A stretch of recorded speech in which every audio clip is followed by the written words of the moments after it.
Inside manners is to be aware of your surroundings. The inside manners is to be aware that Allah is watching you. Not that you are watching, to be aware that Allah or someone's holy ones are watching you. And they are judging you. Maybe you come with so much heaviness, but because of one good thing you do sincerely, and the tajalli is on you, they say, open the doors for that one. Let it to be easy. Whole year you're running around, you're going up and down, it doesn't work. But for that specific time, because the look is there, you win. But if you are not going to be aware, first in tariqat they say, be aware that your shaykh is always looking at you. We don't say those things about the shaykh and the power of the shaykh so much. I feel shame and shy because people are saying that. But I'm going to say that more because now it is the maqam of our shaykh. We are not claiming anything. But to be awake and aware that the shaykh is watching you at all times.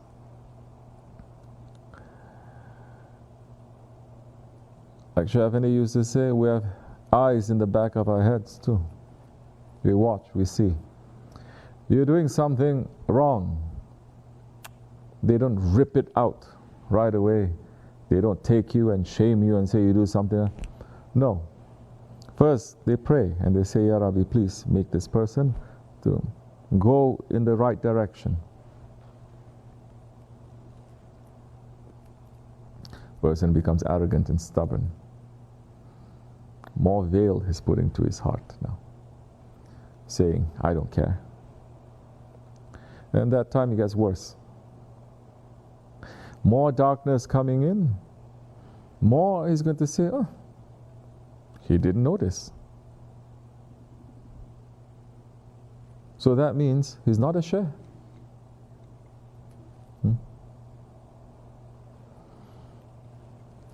But that one is watching and he's smiling. And if you have manners, then you are going to be ashamed whether he shows that he saw or he didn't see. That you're going to run to ask for forgiveness first, and you will have that shame that is inside of you. That shame will make you to stop being arrogant. You want to become arrogant, you say, why you want to be arrogant? You did this and they're covering for you. They're still not saying anything. They could, they know. Then why are you washing up other people? Why being a tyrant to other people? Why are you claiming you know something? Why you are screaming now someone touches you?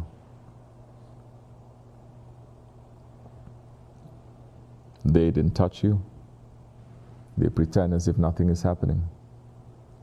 Now we come into what? Who are the people who have manners? People who have honor. Honor you cannot see, you cannot touch. Honor is a feeling to say, even if the whole world is, I will not do it. Even if the whole world is not doing it, I will do it. It is a matter of honor now.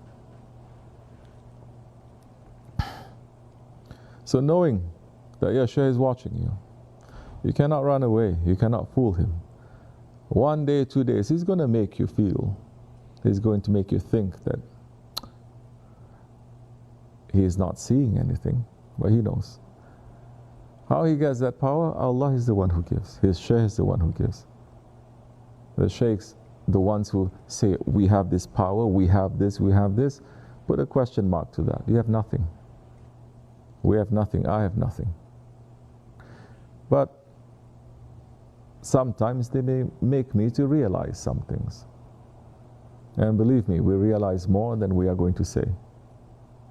Because now we're going to ask, we're going to pray, we're going to warn, like this or like that. Nicely, that's not working. Harshly, that's not working. Generally, that's not working. Then that time, now the person is at a crossroad now. He's talking about me. Generally, he knows. He's talking about me. But he didn't say my name. So before he calls me out, let me just make an exit. You understand? What is that bayat? That bayatul ridwan, that bayat that everyone has taken, and we say Allah's hand is on this hand. You think you're escaping, but as Shaykh Effendi says, everyone's rope is in my hands. We let you to run around a little bit, but the time comes, especially if it passes your limit, we will pull the rope and we will choke you. That is for you and that is for me.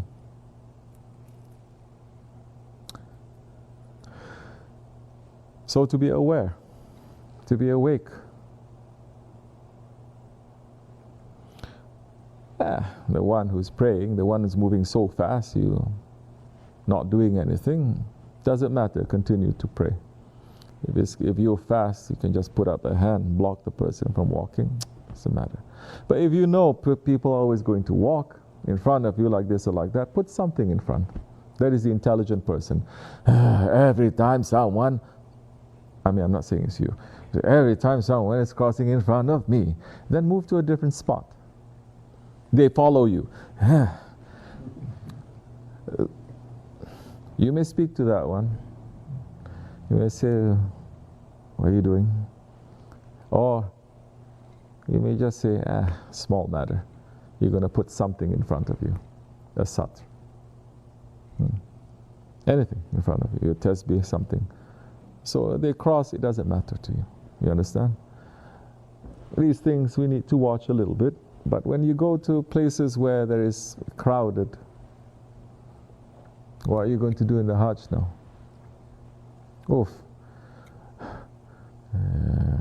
You're going to finish your Hajj just yelling at people. You're going to fail. So, on the one hand, don't do these things. On the other hand, when something unpleasant happens to you in holy places, know that it is a test. Know that it is a test. When something unpleasant happens to you in holy places, in Dergah, something unpleasant, you must know it is a test. They're watching to see what you're going to do. Don't think test in the way that they give you the test. No. It happens. Life happens. They're not the ones testing you in reality. Things happen because you did this, someone did this, and it happens just like that. It's not out of the ordinary. Now they're watching you to see how are you going to behave? What are you going to do? You understand? Are you going to do according to your ego? Are you going to do according to how you usually do it? Or are you going to look to see? Hold everything first. How would my Shaykh want me to behave? How would my Prophet, how would my Allah want me to behave? Not the way that I think is right and wrong. How would they want me to behave? What is the best manners to do? Manners again. What would make them to be more happy? That I shout at someone because someone is doing something to me? Or I become more patient, or I try to find another way, or I do this, or I do that. It's endless. Now the lessons there is endless. This is what makes now the Dergah a completely different situation and a place than anything else. As the saints are saying, this is, the Dergah is the divine presence, doorway to prepare you to enter into the divine presence. And they're saying openly, this is the divine presence. So now things may happen to you. It can be that physical Dergah.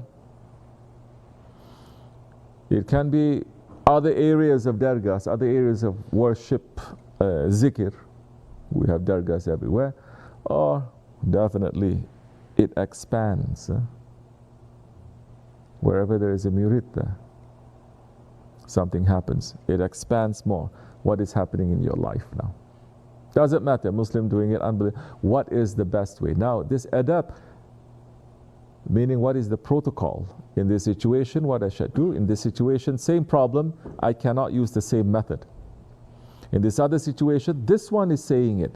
Same thing, but this one is a different person. In this situation, so you start knowing yourself. You're not only going to say, I'm right.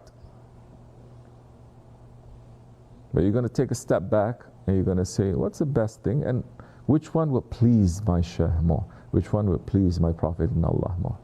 Not what is right and wrong. They know what is right and wrong. They know. And you cannot say, but they did something wrong to me. I have to do something. They say, this is tariqat.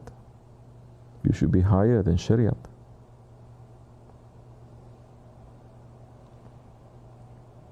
We're asking forgiveness for people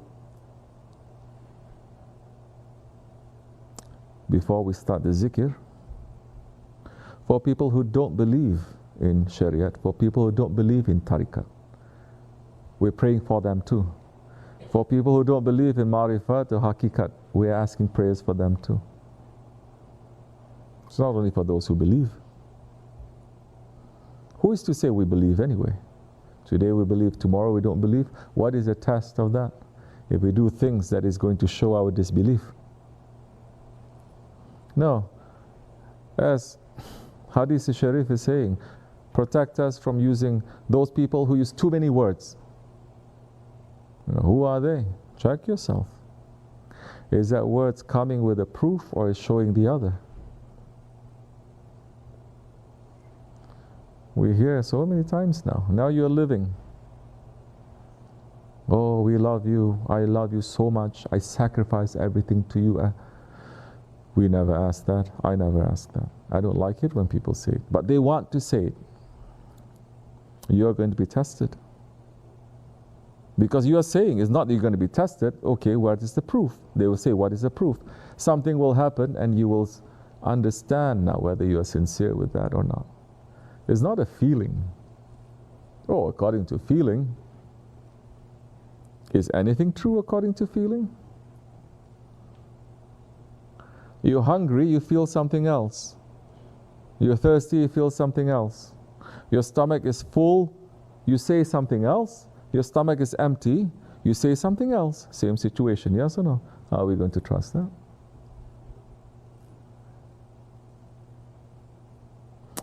And small things, this is nothing yet. The small things people fail left and right. As Shaykh Efendi had said, I'm warning you too. He said to me, cut off the dead branches. And they're falling. Because I'm not going to also. Shaykh Efendi said, did you cut off? I'm going to say, and this is my style, Shaykh, as you know, they're already falling anyway. It's a test for me. They gave me a thing to cut. I could cut. I can say, well, you told me to cut, I'm cutting. I'm not going to until they fall off by themselves. I will warn them and warn them and warn them. Cutting is no warning. No warning. Off.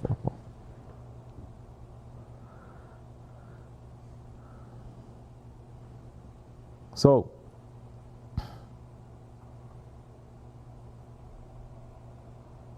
you're not learning. You've given the bayat. You forgot about that, but Allah does not forget. And the words that Allah subhanahu wa ta'ala spoke to the Bani Israel, still speaking. Have you forgotten your promise? Have you forgotten your covenant? Have you forgotten what we gave you?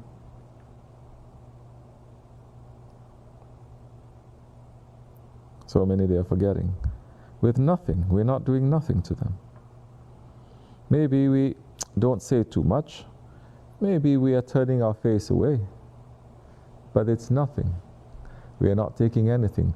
What if something heavier that is going to be there for you? It's going to test all of us, something heavier. Oh, that time you're not only going to turn away, you're going to declare that I'm the biggest shaitan. We've seen it happen over and over again in Islamic history, in the history of our Shaykh.